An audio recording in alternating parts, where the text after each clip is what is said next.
Hello student, आज हम class 10th की वास्तविक संख्या जो पहला चैप्टर है उसके बारे में बात करेंगे। और उसका जो पहला टॉपिक है यूक्लिड विभाजन प्रमेय का, उसके तहत हम एचसीएफ ज्ञात करना किस प्रकार से करेंगे आज के जो वीडियो में हैं उसी के बारे में बात करेंगे। प्रमेय का सबसे पहले समझ लीजिए, ये जो पहले से सिद्ध किया जाता है उसको हम प्रमेय का कहते हैं। तो इसके तहत इस प्रमेय के अनुसार दो धनात्मक पूर्णांक a तथा b दिए रहने पर ऐसी अद्वितीय पूर्ण संख्याएं q तथा r विद्यमान हैं कि इसे निम्न प्रकार से लिखा जा सके। हमें a और b पहले से दिया हुआ है, यदि तो उसमें p और q और r पहले से ऐसी संख्याएं विद्यमान हैं जिसे लिखने के लिए हम क्या कर रहे हैं, a = bq + r और r का मान 0 से बड़ा या बराबर तथा b से हमेशा छोटा होगा। अब इस चीज़ को समझने के लिए हमने एक छोटा सा एग्जाम्पल लिया है। 19 और 6 दो ऐसी संख्याएं ले रखी हैं।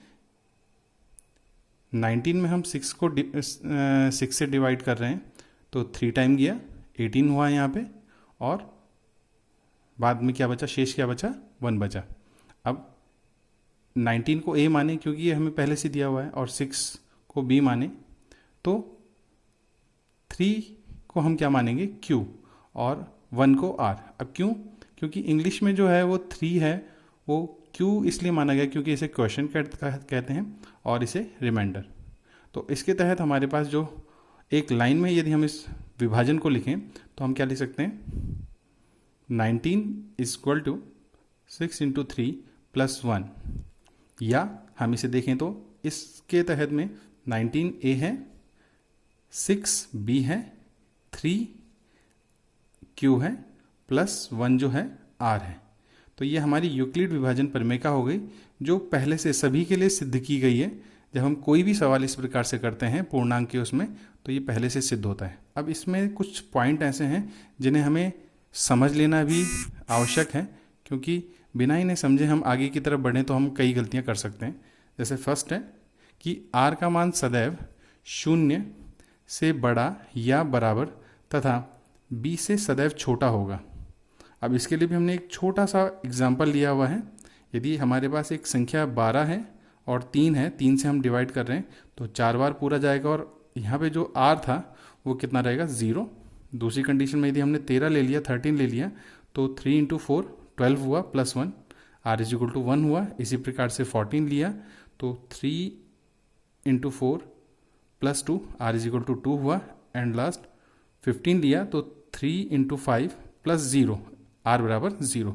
अब यदि हम यहाँ पे देखें और इधर देखें तो b हमने 3 लिया है, और यहाँ पे हमने कहा है कि r का मान या तो 0 के बराबर है, देख रहे हैं हम, और b से हमेशा छोटा है।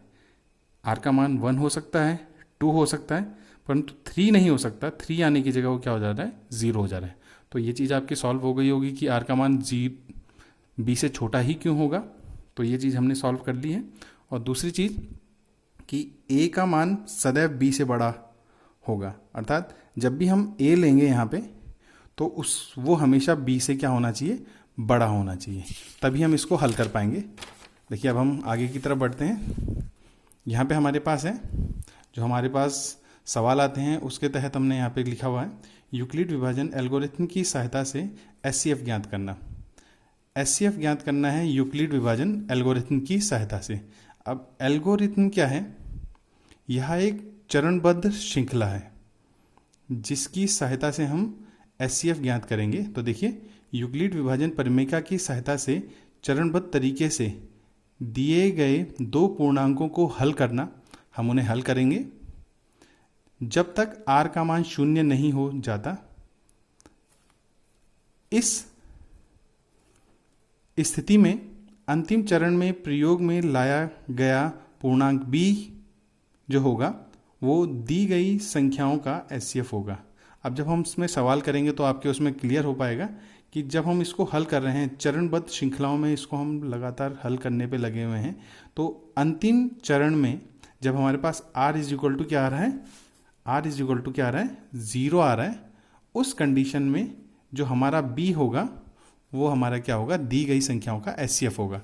अब हम बुक्स में एनसीईआरटी की जो बुक है उसमें प्रश्नावली 3.1 है, उसका पहला ही सवाल हमने लिया हुआ है, पहले का पहला, कि यूक्लिड विभाजन एल्गोरिथम की सहायता से 135 तथा 225 का एचसीएफ ज्ञात करना। किस टाइप से हम एचसीएफ ज्ञात करेंगे, तो हमने एक ही सवाल को हल किया हुआ है और सवाल आप अपने आप हल करके देखें कि कैसे कैसे हम उसको हल कर सकते हैं, और यदि परेशानी होती है तो आप मुझे बताएं, तो हम औरों को भी हल करके आपको बताएंगे। देखिए यहाँ पे हमने देखना है कि यूक्लिड विभाजन प्रमेय का सबसे पहले ये लिख देंगे, हमें याद होनी चाहिए कि a is equal to b q plus r, और r का मान 0 से बड़ा, बराबर या b से छोटा होगा। अब देखिए मैंने पहले बताया था आपको कि जो a होगा वो b से हमेशा बड़ा होगा, तो a को हम लेंगे 225 और b को लेंगे 135, तो 225 इज इक्वल टू 135, क्योंकि विभाजन किया जा रहा है तो विभाजन के लिए हम डिवाइड का प्रयोग करते हैं।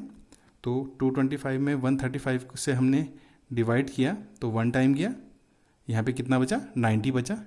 90 0 तो नहीं होगा, तो इस क्योंकि r is not equal to 0, अभी भी r 0 नहीं है, तो फिर से हम क्या करेंगे, यूक्लिड विभाजन प्रमेय का प्रयोग करेंगे।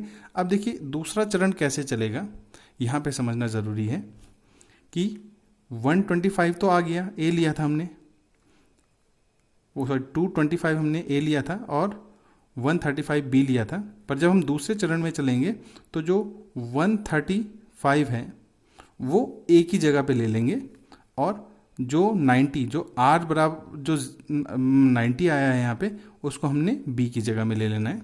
अर्थात हमारे पास अब दूसरे के लिए क्या हो गया, a बराबर 135 और b बराबर 90। फिर हम यहाँ पे देखिए डिवाइड करेंगे 90 135 में 90 कैसे करेंगे, तो 1 टाइम गया और यहाँ पे कितना आया 45, तो ये हमने यहाँ पे 1 लाइन में लिख दिया। 135 is equal to 90 plus 1, 90 into 1 plus 45 sorry, तो यहाँ पे आपके पास आ गया 135 is equal to 90 into 1 plus 45। अभी भी r 0 तो नहीं आया, तो इसको फिर से हम करेंगे, और फिर a की जगह में 90 हो गया और b की जगह में 45। अब देखिए हमने 90 में 45 का डिवाइड किया तो 2 टाइम पूरा का पूरा जा रहा है, और शेष हमारे पास कितना बच रहा है, 0।